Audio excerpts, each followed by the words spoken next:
चरणारविंद।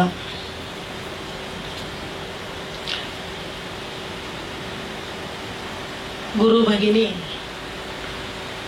Doctor सुषमाताई Watve यांच्या विना पहिली गुरुपौर्णिमा सगुण देहाच्या आकाराने सानिध्य तर सदैव आहे। आपण सारी त्यांच्याकडून घडलेली, त्यांच्यामुळे स्वामीजींच्या जवळ आलेली, संत बोधाशी निगडीत झालेली सारी मंडळी एका गुरुतत्वाचा विचार करण्यासाठी एका ठाई जमलेलो आहोत। आणि गुरुतत्व अनिश्चित असतं, निरंतर असतं, वेगवेगळ्या रूपात वेगवेगळ्या काळात ते प्रतीत होत असतं। त्याच्या अदृश्य असण्यानंतरही हृदयातल्या त्याच्या अस्तित्वाची जाणीव होत असते। आणि एवढ्यासाठी इथं जी मुलं बोलली सगळी, ज्या भगिनी बोलल्या, ज्या लहान मुलाला अशी कल्पना आली म्हणून त्याचा सत्कार झाला, गीतापाठ हरिपाठ द्यावा, सकाळी अभंग म्हटलेला तो आदित्य सुंदर अभंग बोलला। आणि जवळजवळ सकाळपासून गुरुप्रेमाच्या तरल अनुभूतीत सर्वांची भावविश्व हिंदोळता येतात। कातरवेळी या त्या सद्गुरु तत्वाची आठवण होते। सगुण माणसाला अतिप्रिय असतं, निर्गुणाचा बोध अति अवघड आहे आणि तो व्हायला क्षमता देखील असावी लागते। आणि त्यासाठी शैलाताई बोलल्या, मला गुरुनमनाच्या सगळ्या काही आम्हाला अध्यायातल्या ओव्या सांगा, आणि सगळ्या ओव्या त्यांनीच सांगून टाकल्या सर्व प्रकारच्या। आणि शेवटी चरणी ठेवी जे माता हेचे भले म्हणून त्या मोकळ्या झाल्या। आता मी काय सांगणार, पण सगळ्या गुरुनमनाचा सार ज्या गुरुतत्वामध्ये अनुष्ठित असतो ती माझी माऊली परात्पर सद्गुरु स्वामी स्वरूपानंद, प्रत्यक्ष आमचे सद्गुरु स्वामी माधवनाथजी। आणि स्वामी माधवनाथजींचा बोध तुमच्यापर्यंत सोहम साधनेचा, परंपरेचा, स्वरूप संप्रदायाचा, नाथ संप्रदायाचा बोध ज्यांच्या माध्यमातून तुमच्यापर्यंत आला त्या सुषमाताई। ही सारी गुरुतत्व आता संतांच्या परिभाषेत ज्ञानदेवांच्या एका अभंगात फक्त थोडक्यात समजून घेऊ। गुरु संत कोळीचा राजा, गुरु हा प्राण विसावा माझा, गुरुविन देव दुजा पाहता नाही त्रैलोकी। गुरु हा संत कुळीचा राजा। संत सगळे असतील, पण त्यातला जो संत आपले गुरु झालेले असतील ते राजे आहेत आपले। राजा जसा सर्वश्रेष्ठ असतो तसा गुरु सर्वश्रेष्ठ असतो। का? प्राण विसावा माझा, मोठे चिंतनीय माऊलींचे शब्द आहेत।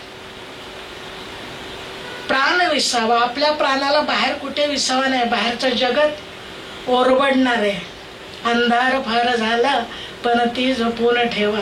बाहेरच्या जगात सगळीकडे अंधार आहे, तसा स्वार्थ आहे, स्पर्धा आहे, एकमेकाचे पाय ओढण्याचे।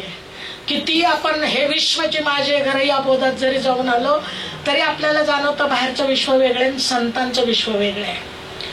देवाचं विश्व सुख दुःख मिश्रित असतं, मानवाचं विश्व दुःखानेच भरलेलं असतं, आणि संत सद्गुरूंचं विश्व हे फक्त सुखाने आनंदाने भरलेलं असतं। तिथं दुःख विसरण्याकरता प्राण विसावा घ्यायला जातात। आपल्या अंतकरणात कुठलेही व्यथेचे कड आले, इथे सकाळपासून मी ऐकते अशी सारी माणसं त्यांच्याजवळ जाऊन मोकळी होत होती। तिथून जे प्रेम मिळत होतं ते किती सर्वश्रेष्ठ होतं, तेव्हा तो प्राण विसावा कळेल। किंबहुना ध्यानामध्ये मन आणि प्राण एकत्र करून ज्या वेळेला कुंडलिनी जागृती केली जाते तेव्हा ते प्राण जिथे विसावायचे ते लक्षण म्हणजे गुरुचं लक्षण। प्राण विसावा माझा, इतरत्र आपले प्राण विसावत नाहीत। संसारात बघा, इथून जरा बाहेर पडलं ना, मी नेहमी सांगत असते की बाहेर प्रत्येकाच्या चिंता, विवंचना, काळजी बाहेर ठेवल्या गेल्या तर सद्गुरूच्या ताकदीने। आणि तुम्ही इथून बाहेर पडल्या, त्या पायऱ्या क्लिनिकच्या उतरल्या आता, तर दुसरं क्लिनिक सुरू होणार आणि ते सगळं येऊन डोक्यामध्ये बसणार। इथे प्राण विसावा, इथे सगळं विसरलं जातं। आपली आठवण सुद्धा राहत नाही ते गुरुतत्व. गुरु हा प्राण विसावा माझा, गुरुविन देव तुझा पाहता नाही त्रैलोकी. कोणता देव? ज्याने हा रस्ता दाखवला, चालो वाटे जाता तुझाचे आधार. क्षणाक्षणाला आठवण होईल, काय अवघड नाही त्यात. आणि नाही झाली तर तुम्ही कृतज्ञ असाल. झाली याच्याबद्दल कौतुक करण्याचं कारणच नाही, यायलाच हवी ती. स्पंदनाबरोबर हृदय जसं स्पंदन करतं तसं ते सद्गुरु तत्व आपल्याला आठवायला पाहिजे. त्याच्याशिवाय दुसरा देवच नाही. संत साहित्यात इतक्या सुंदर गोष्टी आहेत की तुकाराम महाराज वैकुंठाला गेले आणि हे निळोबारायांना माहित नव्हतं. उशिरा कळलं. आता सारखा लगेच मोबाईल नव्हता, हॅलो गेले काय 1 मिनिटात नाही. अंतकरण जरी त्यांच्याजवळ होतं तरी ती गोष्ट कळायला त्यांना थोडा अवधी लागला. आणि मला न सांगता ते वैकुंठाला कसे गेले याचं निळोबारायांना अत्यंत वाईट वाटलं. आणि निळोबारायांनी उपोषण आरंभलं. बरं ते काय आताच्या पुढाऱ्यांसारखं उपोषण नाही, खरं खरं उपोषण, अगदी त्यांच्या प्रेमावर असणारं उपोषण. अन्न पाण्याचा त्याग करून निळोबाराय 13 दिवस बसून राहिले होते तुकोबारायांना भेटण्यासाठी, गुरूंना भेटण्यासाठी. आता तुकोबाराय तर वैकुंठाला गेले होते. भगवान त्यांना सोडायला तयार नव्हते. भगवंत म्हणाले तू आता इथंच थांब, माझ्याकडनं तुला कसं परत पाठवू, मला आनंद मिळायला पाहिजे, मी निळोबाकडे जातो. म्हणून पांडुरंग वैकुंठातून निळोबाराय जिथे उपोषणाला बसले होते तिथे आले. त्यांनी निळोबारायांच्या मस्तकावर हात ठेवला. हात ठेवून मस्तकी देवनी प्रसाद केले सुखी. आणि निळोबारायांनी डोळे उघडले. त्राण नव्हतं, व्याकुळ अवस्था झाली होती, विकल अवस्था झाली होती. पाहिलं, डोळे चोळले आणि विचारलं कोण तुम्ही? ओळखू आले नाहीत. पांडुरंग परमात्मा निळोबारायांना. अरे पाहा ना माझ्याकडं, सुंदर ते ध्यान, तुषार मकर कुंडले. तू तुकोबारायांचा ना, तू मला ओळखलं नाही. निळोबारायांचं फार सुंदर वाक्य पहा. येथे तुझ लागी बोलाविले कोणी, येथे तुझ लागी बोलाविले कोणी, प्रार्थिल्या वाचून आलासे का? कुणी प्रार्थना केली म्हणून आपण इथे आला? पाचार्याला विना येथे येण्याचे काय कारण? अरे मी पांडुरंग, तू ज्यांना बोलवतो ते माझी भक्ती करतात, मी स्वतः आलोय. निळोबारायांचं वाक्य फार सुंदर आहे. निळा म्हणे आम्ही नोळकोची देवा, निळा म्हणे आम्ही नोळकोची देवा, तुकयाचा धावा करीत असो. एक ट्युनिंग जुळलेलं असतं गुरूंच्या बरोबर आपलं, ते देवाबरोबर सुद्धा जुळत नाही. डायल्यूट झालेला देव म्हणजे सद्गुरू. तो फार कठोर आहे. भक्ता राखे पायापाशी, दुर्जनाशी संहारी. त्याच्याजवळ सर्व काळ दया असेल असं नाही, पण परिपूर्ण प्रेमाच्या दयेच्या आकाराने गुरु तयार झालेले असतात. म्हणून एक वेळ देव विसरला तरी चालेल, पण गुरूंना विसरता कामा नये. गुरुविना देव तुझा, दुसरा देवच नाही आपल्याला. गुरु गोविंद दोनो खडे, काके लागू मै पाव, बलहारी मै श्री गुरु के, जिने गोविंद दियो दुखाव. सुषमाताईंनी सांगितलं म्हणून परमार्थ कळला. सुषमाताईंनी सांगितलं म्हणून ओवी कळायला लागली. त्यांनी सांगितलं अभंगाचा अर्थ समजायला लागला. त्यांनी सांगितलं म्हणून संसार कळायला लागला. त्यांनी सांगितलं म्हणून साक्षेपी राहावं वाटले. त्यांनी सांगितल्यावरून ना ओळखायचं कुणाला? आणि खरे गुरु कुणाला कळले तर ज्यांना गुरुतला देव कळला. गुरुला देव मानणं हे फार मोठेपणाचं लक्षण आहे. स्वतः लघुत्व घेतलं तर गुरुत्व कळतं. कुणी लघुत्व घ्यायलाच तयार नाही, मीच गुरु. आणि सगळे गुरुगुरु करत असतात, गुरुगुरु, बाकी काही नाही. जाल तिकडे तुम्हाला म्हणजे गल्ली बोळा सगळीकडे गुरु दिसायला लागतील. कुणी शिष्य होत नाही. पण स्वतः लघुत्व घेतल्यानंतर गुरुची जे गुरुत्व आहे, महत्व आहे, मोठेपण आहे, त्याला बोनसाय करू नये. तो किती विशाल विस्तीर्ण आहे, केवढा मोठा आहे. अनुरेणू थोकडा तुका आकाश आहे वडा. हे गुरुत्व कधी उमगतं तर गुरूंनी प्रेम दिल्यानंतर. गुरुविन देव दुजा पाहता नाही त्रैलोकी. तिन्ही लोकात स्वर्ग मृत्यू पाताळ कुठेही चला, सद्गुरूंच्या बरोबरच कोणी नाही. म्हणून माणसाने गुरूंच्या जवळ, देवाला टाटा केलं तरी चालेल पण गुरूंना सोडता कामा नये. गुरु क्रोधी झाले तर न त्राता कोपी, गुरुगीतेत म्हटलेले. देव रागवले तर गुरु सांभाळून घेतील. मग तो गुरु रागवतात का? इतकं प्रेमळ ऐकेगा अर्थबंधू निरंतर कारुण्य सिंधू. मग तसे साक्षीपी असतात सद्गुरू. तुम्ही जरा इकडे तिकडे जा, आतून सद्गुरू असती हृदयात सचिच्छा ते जागवित.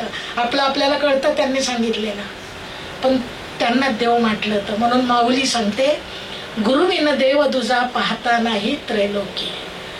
गुरु सुखाचा सागरू. केवढा सुख आहे सद्गुरूंच्या सानिध्यात. संसाराच्या चिंता विसर. आमच्या ओकताई म्हणाल्या, हे 2 महिने असे होते, 2 महिने असे होते, पण त्यावेळी त्यांना दुःख जाणवलं नाही. कारण का? यांनी दिलेला त्यांना आनंद. गुरु सुखाचा सागरू. सागर म्हटले किती मोजाल, किती परिमाण आहे त्याला, किती टन पाणी असतं. आता पवनीत नाही, कुठे नाही, पानशेत मध्ये नाही की हाय हाय झालं पुण्यामध्ये. तो कधीच आटत नाही सागर. अपूर्यमान माचलम समुद्रम अपा यद्वत प्रवशंती. किती सागरासारखे गुरु सुखाचा सागरू. किती घ्याल सुख त्यातनं. बरं, ते देताना त्यांच्याकडे अशी काही घरं नाहीत. सापाच्या तोंडात गेला तर खाली याल, शिडवर गेला तर वर जाल, आणि 4 घरं पाठीमागं राहाल. परिपूर्ण देताना संत सज्जनी मांडले दुकान. जे जया पाहिजे ते आहे रे. तुम्हाला आरोग्य पाहिजे, माझ्याकडे आहे. ताप बरा करायचा आहे, डॉक्टरांच्याकडे जायचं आहे. फिजिओथेरपी पाहिजे आहे. संसार पाहिजे आहे. नवऱ्याला समजावून सांगायचं आहे. आणि देव पाहिजे का, तो सुद्धा आहे. काय मागायचं तुम्ही ठरवा. कशातनं सुख मिळणार ते. त्यांनी दुकान सरच मांडलेले आहे. काय नसतं सद्गुरूंच्या. रिद्धी सिद्धी चवर डुलाये. रिद्धी सिद्धी चौरी ढाळत असतात त्यांच्याकडं. जिथं जिथं चरण पडतील तिथे तिथे तीर्थ होत असतं. गुरु महिमा अति विलक्षण आघात आहे. काय आपल्या छोट्याशा बुद्धीला काढणार आहे. एवढसा मेंदू, त्याची क्षमता किती जीबी कोणाला माहिती. आणि जसं 1 GB मध्ये काही बसत नाही, तसं मेंदूच्या GB मध्ये गुरूंचं तत्व आकलन होत नाही. लक्षात ठेवा. गुरु सुखाचा सागरू. गुरु प्रेमाचा गुरु. प्रेम आहे. प्रेम म्हणजे गुरु. Unbodied Joy. सगळं सद्गुरूच्या तत्वातनं आलेलं असतं. त्या रूपाने आपल्या समोर असतात. ते आपण या गुरुपौर्णिमेला जाणायचं. तशा ताई होत्या. आपल्याला कळलं त्यांचं प्रेम. सकाळी कोणतरी एक भगिनी, आता मला नाव आठवत नाही, पण मला त्यांनी पोळ्या करून घातल्या. प्रेम कळलं ना. दासबोध सांगितलं का ज्ञानेश्वरी सांगितली, त्यापेक्षा पोळ्या करून देतानाच जे प्रेम आहे. प्रेम प्रत्येकाला कळतं. जनावराला सुद्धा कळतं. रानच्या पाखराला शिळ घातली तर ते सुद्धा जवळ येतं. किती त्या साक्षेपी कठोर कडक शिस्तीच्या होत्या, तरी त्यांचं प्रेम मी सुद्धा अनुभवलंय. मी ज्यावेळेस पुण्यामध्ये 77ला सद्गुरूंच्याकडे आले होते, आणि 94 साली एक मोठं ऑपरेशन, काय ते फायब्रॉइड म्हणतात ते होतं, आणि ते काढायचं होतं. तुम्हाला डॉक्टर लोकांना कळेल. तुका म्हणे, अरे माझं कोणी नाही घरी. पुण्यामध्ये माझा म्हणजे स्वामीजींचं घर, त्यांचा परिवार, हे माझं घर. मी ज्यावेळेस इथे श्री क्लिनिकमध्ये फडणीसांच्याकडे होते, मला भूल देण्याच्या पूर्वी ते डॉक्टर वगैरे आले. मला त्या ह्याच्यावर झोपवलं होतं टेबलवर ऑपरेशन करण्याच्या अगोदर. मी फक्त डोळे उघडून अगोदर स्वामीजींना एक फोन केला. स्वामीजींनी होय म्हणून ठेवून दिला, आशीर्वाद दिला. मी डोळे उघडले तर माझ्या डोक्याशी सुषमाताई. साक्षी प्रेम कसं, कुठल्याही क्षणाला प्रेम. परमार्थात तर होतच होतं, प्रवचन कीर्तनात होतं, भक्तीत होतं, पुण्याच्या कार्यक्रमात होतं, जी जवळीक प्रेम मिळालं ते. पण अशाही वेळी प्रेम म्हणजे त्यांनी सांगितलं त्या डॉक्टरांना, यांचं काय काय काढायचं आणि काय काय ठेवायचं त्यांच्याकडे स्वाधीन केलं. आज जी उभी नाही ते आम्ही काही कर्तव्य नाही. आमचं येणं ही आमचं अंतकरणातली भावना आहे माझी इथं येण्यामागे. की जे प्रेम, प्रेमाचा आगरू म्हणलेलं आहे. आगर आहे. आणि आगरात जसं उत्पन्न होतं ना, तसं गुरुच्या जवळ प्रेम उत्पन्न होत असतं. ते प्रेमाचे कण टिपता आले पाहिजे. त्याला ज्ञानेश्वरीत एक फार सुंदर ओळी, चंद्रकिरण कोवळे माझी चंद्रकिरणामध्ये माझी अमृतकन कोवळे, ते वेचती मने मवाळे चकोर तलगे. पौर्णिमेच्या चंद्रकिरणातनं पडणारे कोवळे अमृताचे कण कोणाला वेचता येतात? कोंबड्यांना नाही. ते वेचती मने मवाळे चकोर तलगे. ज्ञानोबांची भाषा तर इतकी गोड असते की मनाने मवाळ असणारी चकोराची बारकी पिल्ल जरड झालेले नाहीत. क्षमा मागते, ज्येष्ठ नाही, कनिष्ठ जे असतील ते. आणि ज्येष्ठ असून जे कनिष्ठ होतील त्यांना सुद्धा कळेल. मन मवाळ असणार पुढे पुढे आपलं व्यवहाराने अनुभवाने मन नेहमी मोठ्या झालेल्या झाडांना आकार देता येत नाही, पण लवचिक लहान रोपाला पाहिजे तसा आकार देता येतो. मने मवाळे चकोर तलगे, ते प्रेम सद्गुरूंचं स्वीकारण्याकरता अंतकरण देखील तितकं शुद्ध मवाळ असलं पाहिजे. मग नाही तर मग कठोरता जाणवते, शिस्त जाणवते, साक्षेपीपणा जाणवतो. आपल्या चुकावर त्यांनी पांघरून घालावं गुरुंनी असं आपल्याला वाटायला लागतं. तसं नसतं. प्रेमाचा गुरु, धैर्याचा डोंगरू, कदा काळी डळमळेना. किती धैर्य हो. अगदी शेवटी भेटायला आले ते, सरळताई इथे पट्टाय, इथे पट्टाय. आमच्या लताताई त्यांना उपमा द्यायच्या, सामुराई योद्धा, एकदम तयार. ते शेवटपर्यंत खाली खाली त्याचं ब्लड गेलं तरी त्याला रिचार्ज करून, एनर्जी देऊन, टॅबलेट देऊन जसा तो लढतच राहतो ना, शेवटच्या क्षणापर्यंत ज्यांनी असंख्य ग्रंथ लिहिले. कॅन्सर सारख्या असाध्य व्याधीशी झगडताना झालंय असं कळलं तरी चेहरे पाडून तेव्हाच जाणारे लोक बघितलेत. अजून तर औषध घ्यायचंय, पण याच्याशी झगडत राहून बाकीच्यांना देखील ती शक्ती त्या काळात देऊन, म्हणजे जसं आता काय रे तू आयसीयू मध्ये होत्या ना, त्या असा चेहरा पाडून स्वप्नेल तू काय बसला, घे भगवद्गीता सांगते तुला. आपल्याला भगवद्गीता आठवेल का? ताप आला, थंडी वाजली, डोकं दुखलं तर गुरु धैर्याचा डोंगर. मी स्वामी स्वरूपानंदांच्या जीवनात, दांडेकर मामांच्या जीवनात पाहिलं होतं, जोग महाराजांच्या जीवनात पाहिलं होतं, स्वामी माधवनाथजींच्या जीवनात पाहिलं होतं. बचेंगे तो और लढेंगे, डावा हात वर करून म्हणत असायचे. एवढी प्रतिकूलता असेल तरी कायाच्या ठिकाणी त्यांनी कधी ठरवलंच नव्हतं. धैर्याचे डोंगर कदा काळी डळमळेना. आपण थेंबेने विरे वारेने सुखे चिखल जायचा, एक थेंब पडला की चिखल, वारा आला की पुन्हा वाळलो. तसं काय झालं, काय सांगायचं, काय झालं म्हणजे अहो त्यांना कार मिळाली हे आनंदी, कार त्यांना मिळाले हे यांनी पाहिलं टीव्हीवर की हे आनंदी झाले. दुसऱ्या दिवशी का उदास झाला, अहो काय हो मिळेल असं वाटलं होतं पण परत आले. हे थेंबेने विरे वारेने सुखे, आणि ते कदा काळी डळमळेना. फार याला मोठा अर्थ आहे. धैर्य संसारात विगलित झालेल्या व्यक्तींना सुद्धा देण्याचं धैर्य गुरूंच्या ठिकाणी असतं. गुरु साधकाशी साह्य, गुरु भक्ता लागे माय. गुरु कामधेनु गाय, भक्ता घरी दुबत आहे. साधकाला साह्य. साधना करताना तुम्हाला आज सुद्धा अडचण आली तर हे सर्व सद्गुरू आपल्याला निश्चित मार्गदर्शन करतील. अत्यंत निश्चिंत असावं. ओहे दाता तू भिकारी बनकर तो देख, ओहे ठाकुर तू पुजारी बनकर तो देख, उसके दर से कोई गया न खाली, तू अपनी झोली उसके सामने फैला के तो देख, प्रभु खींचे हुए चले आए. जरा तारों से तार मिला के तो देख. जरा जुळू देत ना थोडस. बाहेर गेला तर कव्हरेज क्षेत्राच्या बाहेर मोबाईल असला तर लागत नाही, आणि आपला तर रिचार्ज पण झालेला नसतो, कव्हरेज क्षेत्राच्या बाहेर आणि चार्जिंग उतरलेलं, आणि आपण बसतो पुढे, ध्यान लागत नाही. गुरु साधकाशी साह्य, गुरु भक्ता लागे माय. कोणाची आई बनते? गुरु माता, गुरु पिता. कोणाची आई गुरु बनत असतात? भक्त. अवघड व्याख्या. विभक्त न व्हावे तरीच भक्त म्हणवावे. त्यांच्या विचारापासून वेगळं नाही. जे सद्गुरूंचे विचार ते सांगतात मी पाठीशी आहे. तिथनं मागे वळून बघत असाल तर सांगितलं नाही एकदा मी पाठीशी? पुरे आपल्याला. भिवू नको. आणि सदैव ह्याचं हृदय धडधड धडधड धडधड. अरे भिवू नको, आनंदात राहा सांगितलेलं असतं. आणि यांचे चेहरे कुणाला पोचून आल्यासारखे. मी रोते की मेरी सुरतची वयसी.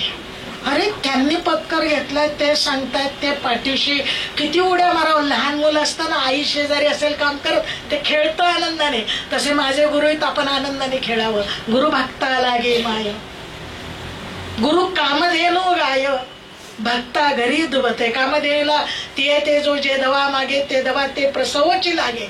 तिला मागा की लगेच मिळेल, तसं गुरु नाही मागा. तुम्ही काय मागावं हे कळलं पाहिजे.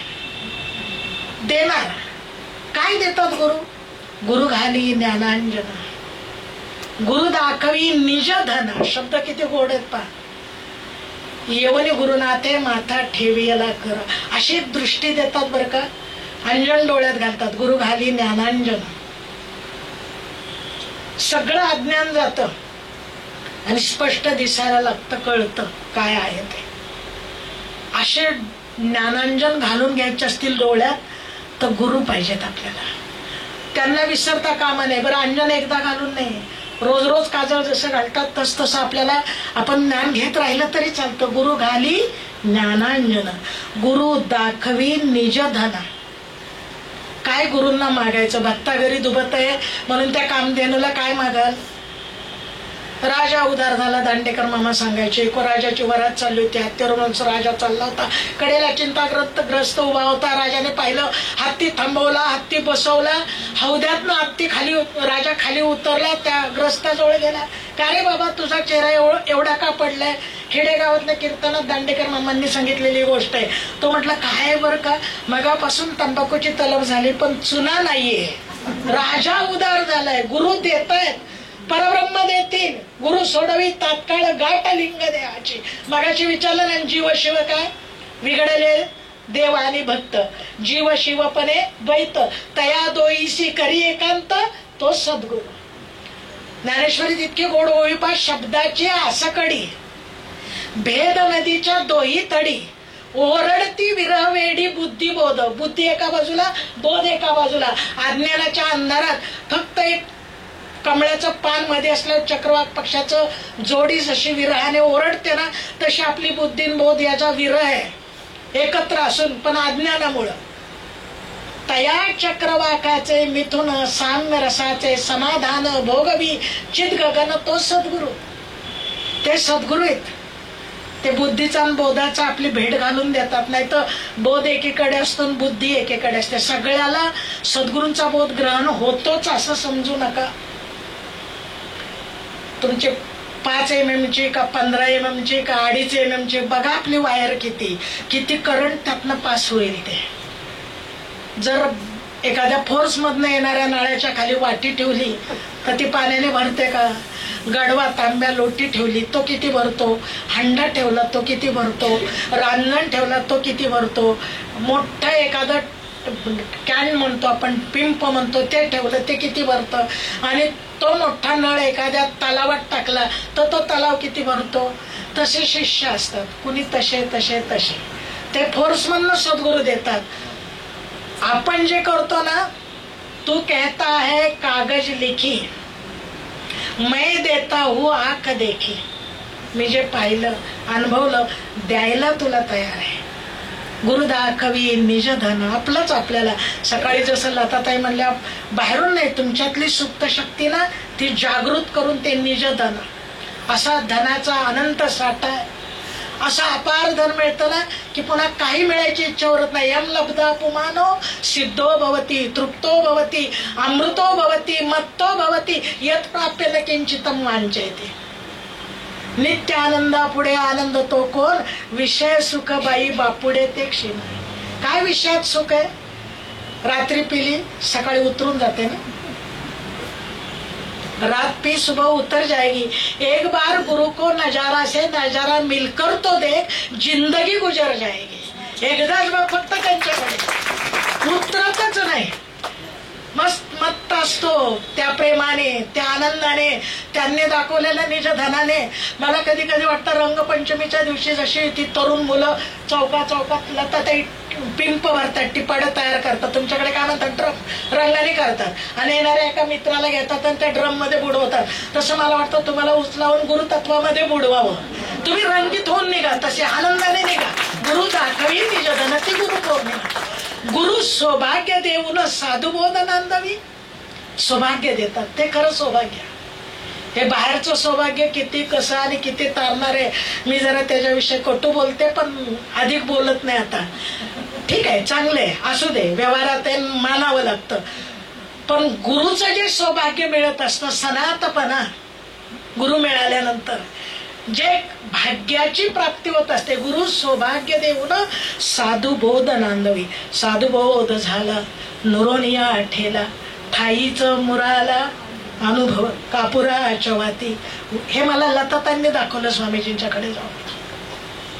त्याच्या माझ्याकडे आल्या ना, असंच शब्दाच्या आसकडी, कोरडे शब्दाचे चर्चा करायला बुद्धीला पण एक कंड असतो, खाज असते, आणि ती जरा खाजवायला आवडते. म्हणून माणसं शब्दांची खाज खेळत बसतात. असं ते मी काहीतरी PhD अभ्यास करत होते आणि त्या माझ्याकडे आल्या, मला म्हणाला एक अभंगाचा अर्थ सांग. म्हटलं सांगावर कुठला अभंग हवाय तुम्हाला? मला वाटत होतं मला सगळं येतं. योगीराजे विनवणे मना आले ओ माये, अधिक देखणे तरी निरंजन पाहणे. योगीराजे विनवणे मना आले ओ माये. तोपर्यंत शब्दाचीच कडी, बोलाचीच कडी, बोलाचाच भात. म्हटले हे जर तुम्हाला खऱ्या स्वरूपात हवं असेल तर मला अनुग्रह शब्द माहित नव्हता, पाठांतर खूप होतं तरी. मला म्हटलं स्वामीजींच्याकडे जा, अर्थ कळेल. काय साधुबोध नांदवतात, सौभाग्य देऊन. शब्द फार सुंदर आहेत बरं का. मला ते झूम करून तुम्हाला कसं कम्प्युटरमध्ये आपण बघतो तसे दाखवायला आवडतील, पण आपल्याला तेवढा वेळ नाहीये. त्यातला नांदवी शब्द, साधुबोध नांदला पाहिजे आपल्या जवळ. गुरु साधुबोध नांदवी, आपल्यात साधूचा बोध गुरु सौभाग्य देऊन. लग्न झालं म्हणजे नांदतात असं नाही. महिन्यात, 6 दिवसात, 8 दिवसात, 15 दिवसात कुठं फिरायला गेले, तिकडून आले तरी डिवोर्स होतो. त्याचं काही सांगतात नाही, नांदत नाही तो बोध, सौभाग्य मिळालं तरी. पण गुरु असा एक आनंद देतात, असं एक अखंड सौभाग्य देतात, सकल सौभाग्य संपन्नता देतात, आणि तो साधुबोध आपल्यामध्ये नांदतो. असा काय बोध गुरु देतात? गुरु वैराग्याचे मूळ, गुरु परब्रह्म केवळ. गुरु सोडवी तात्काळ गाठ लिंग देहाची. कुठे ते गाठ सोडवतात? काया आकाशी गुरु उपदेशी. तारक मंत्र दिला आम्हाशी, बाप रुक्मादेव वरासी, ध्यान मानसी लागले. याच कायाकाशीमध्ये शिवस्वरूप असणारे सद्गुरु तो उपदेश देतात. काया आकाशी गुरु उपदेशी. तारक मंत्र दिला. तारक मंत्र सगळ्याला तारणारा, आणि फक्त एकट्याला तारणारा नाही. आप तरे ताकी कोण बराई, आपल्या बरोबर सगळ्यांना घेऊन जाणारा. विश्व व्यापक, विश्वाचे अर्थ माझ्या मनी प्रकाशने. एका दोघांसाठी नाही, आपल्या संप्रदायासाठी नाही, पुण्यापुरता नाही, महाराष्ट्रापुरता नाही, माऊलीचं परिमाण माप एवढं छोटं नाही. विश्वाचे अर्थ. अवघाची संसार सुखाचा करीन, का माझा संसार सुखाचा करीन? अवघाचे संसार म्हटले. आनंदाचे आवारो मांडू जगा, सगळ्या जगाला आनंदाचा आवार. सगळं मराठीतलं जे काय, ज्याला कळती मराठी, ज्ञानोबराय म्हटले, न कळणाऱ्याने मराठी समजून येऊन आनंद घ्यावा. ऐशी अक्षरे रसिके मेळवीन, काय आकाशी गुरुपदेशी. तारक मंत्र दिला अंबासी.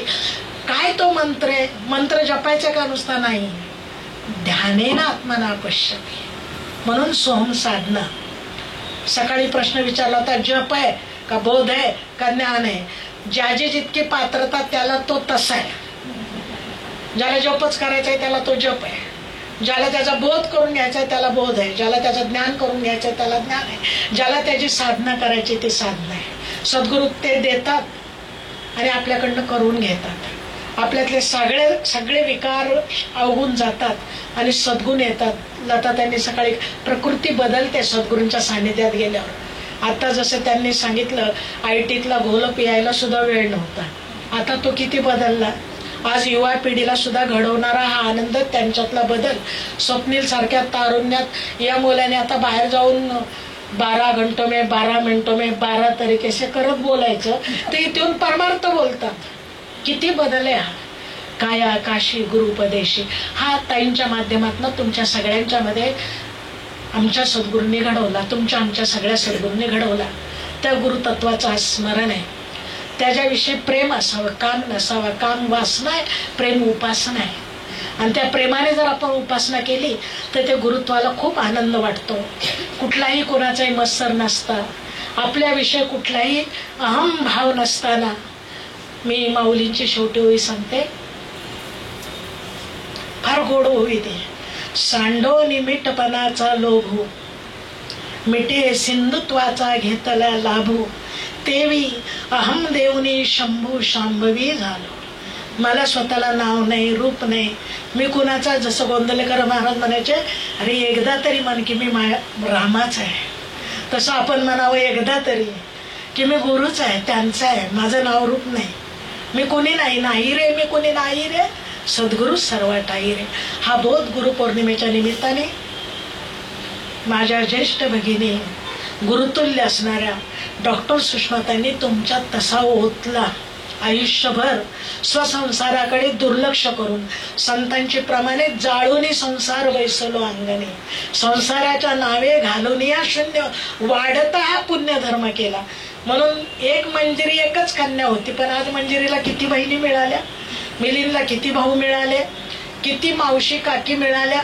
जेव्हा व्यापक होऊ, आणि जेवढं व्यापक होऊ त्यात सुख आहे, एकदेशीय नाही. हा त्यांचा प्रेम, त्यांचा बोध, त्यांचं स्मरण गुरुतत्वाच्या दृष्टिकोनातून माऊलीच्या अभंगातनं थोडं वेळेच्या अधिक मी केलं, त्याबद्दल एक थोडीशी क्षमा मागते. पण प्रवचनकाराची भूमिका असल्यामुळे कुठे थांबायचं कळत नाही. लताताई सांगतात, मला शैलाताईंचं खूप आवडलं. सकाळी एक्झिस्ट कधी घ्यायची ते कळलं पाहिजे. एकदम एंट्री करायचं कळतं सगळ्यांना, पण बाहेर थांबायचं पण आपल्याला कळलं पाहिजे. अजून आपण लताताईंचं ऐकाल, पण एक विनंती करेन की जेव्हा जेव्हा बोलाल ना तेव्हा तेव्हा संतांचे जे आपण नाव घेतो ते एकेरीने, म्हणजे ज्ञानदेव म्हणतात, तुकाराम म्हणतात असं नाही. म्हणजे ते वारकरी पंथामध्ये कसं होतं किंवा श्रेष्ठ व्यक्तींना, हल्लीचे कसे ते निवेदक, सचिन तेंडुलकर असं म्हणाला, जो काही तिचा मित्र आहे त्या निवेदिकेचा, ते किती मोठे असतात, केवढे पराक्रम केले. 100 सेंचुरी आपल्याला एक काढता आली नाही, त्यातली अर्धी झाली नाही, आणि त्यांनी काढल्या. पण त्यांच्या म्हणजे तसं संतांविषयी देखील बरं का आदरार्थी माऊली माऊली माऊली स्वामीजी. तसं आता म्हणजे मगाशी उमाताई म्हणल्या तसं लताताई त्यांच्या वर्ग भगिनी असतील, पण आता एका गुरुतत्वाचा अंश आहे सगळेजण. सुषमाताई ह्या तुमचे सद्गुरू असतील, पण तुम्ही नुसतं सुषमाताई नाही, एक वेगळ्या पद्धतीने. कुठलाही वारकरी गेला, चला आळंदी टू पंढरी, ज्ञानबा तुकाराम भजन म्हणत असतील, पण बोलताना ते काय म्हणतात, माऊली माऊली माऊली. परत जाऊन आलो तरी माऊली. तशी गुरु एक माऊली असते, गुरु एक सावली असते, आणि आपण तिच्या एक छोटीशी बाहुली तिच्या जवळच. लहान लेकरू असतं ना तसं तिच्या जवळ खेळावं. म्हणून सगळ्यात श्रेष्ठ रूपक सगळ्या ज्ञानेश्वरीत 12व्या अध्यायात माऊलीने गुरूंना आई म्हणून केलेलं आहे. मनोनी साधका तू माऊली, पिके सारस्वत तुझे पाऊली, या कारणे मी सावली न संडी तुझी. त्या सावलीत अत्यंत आराम आनंद करत लहान होऊन खेळा. मोठं होण्याच्या कुणीही करत सांगते, त्या मोठेपणात जया अंगी मोठेपण तया यातना कठीण, लहानपण देगा देवा मुंगी साखरेचा रवा. तुका म्हणे बेवरे जाण व्हावे लहाना होणी लहान, नाही तर ऐरावत रत्न थोर त्यासी अंकुशाचा मार. लहानपण देगा देवा. अशा आपण माझ्या गुरु भगिनी गुरुतत्व स्वरूप झालेल्या डॉक्टर सुषमाताईंच्या जवळ तितकीच लहान निरागस बाळ होऊन त्या गुरूंच्या त्यांचे गुरु त्यांचे गुरु त्यांचे गुरु अशा परात्पर सर्व गुरूंच्या अंगणात चिमणी पाखरवून खेळू, तर तो आपल्याला आनंद कवेत घेता येईल, त्याचा आस्वाद घेता येईल. कारण आपल्या हाताने आपण खात नाही, तर ती माऊली आपल्याला भरवत राहील. इतके निरागस इतके लहान होऊन त्या माऊलीने भरवावं अशी एक संकल्पना करून माझी सुद्धा ही जी भावशब्द पुष्प आहेत समस्त बारामतीकर साधकांच्या वतीने. बारामती म्हणल्यावर बारामतीचा अभिमान नको का, सगळीकडे बारामती असते, मला इथं पण बारामती म्हटलं पाहिजे ना. कारण त्या बारामतीला यायच्या स्वामीजींच्यावर किती प्रेमाने येत असायच्या. तेव्हा सर्व बारामतीचा साधक भक्तांच्या वतीने आमची जी भावपुष्पांजली तुमच्या रूपात नटलेल्या सद्गुरूंच्या श्रीचरणी त्यांच्या आठवणीने या ठिकाणी समर्पित करते. आणि स्वप्नील म्हणाला तसं ज्या दिदीने ही संधी दिली त्या आमच्या ललिताताई. कालपर्यंत मी आणि लता एकमेकीला विचारत होतो काय पत्रिका मिळाली का. महिन्यापूर्वी त्यांनी आम्हाला कळवलं आणि तेच आम्ही डोक्यात ठेवलं, यायचं सगळ्यांना भेटायचं. का भेटायचं आणि काय यायचं, तर सुषमाताईंनी घडवलेल्या ह्या सर्व जीवांना एक साष्टांग प्रणिपात करून तुमच्याकडनं आशीर्वाद घेण्यासाठी आम्ही या ठाई आलेलो आहोत. उपासकाच्या भूमिकेतनं उपदेशकाच्या भूमिकेतनं नाही, तोच एक साष्टांग विनम्र प्रणिपात त्यांच्या स्मरणात सर्वांना करते आणि माझ्या वाणीला या ठिकाणी पूर्णविराम देते. एक वेळ वारकरी संप्रदायाप्रमाणे सकाळपासून गजर झाला नाही म्हणून मला काही ते बरं वाटणार नाही. पुंडलिका वरदे हरी विठ्ठल श्री ज्ञानदेव तुकाराम माऊली ज्ञानेश्वर महाराज की जय, जगद्गुरु तुकाराम महाराज की जय, परमहंस सद्गुरु स्वामी माधवनाथ महाराज की जय, सब सद्गुरुनाथ की जय. ज्यांचे जे सद्गुरू